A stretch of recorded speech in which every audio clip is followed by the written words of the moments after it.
সুকান্ত মজুমদার বলেছে তৃণমূল নাকি কৃত্রিমভাবে গ্যাসের অভাব ঘটাচ্ছে, এটা তৃণমূলের প্ল্যান। কার কথা বলছেন?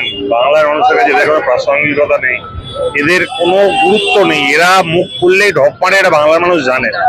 আজকে বিজেপি একটা জুমলাবাজি পার্টি, আবার তার থেকে ওরা পদে পদে আছেন না নেই আমি জানি না। আজকে বাংলার মানুষ জানে যে কারা কি করছে। এরা তো বাংলা তৃণমূল সরকারের আমার দুর্নীতির অভিযোগ করেছিল, কোথায় দুর্নীতি? আজকে তৃণমূল সরকার নিয়ে অনেক মিথ্যাচার করেছিল, কোথায় সেগুলো?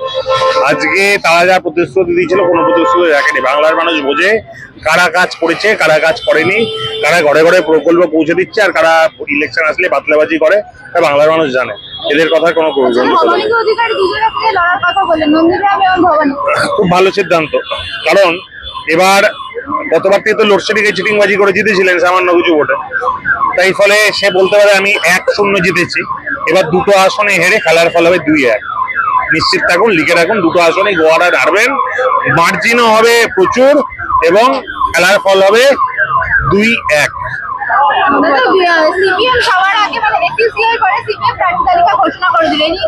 খুব বড় পার্টি তো, প্রত্যেকটা আসনে তারা জিতবে, এই আসনেই তো জন্য তারা করেছে, যে কংগ্রেচুলেট করি।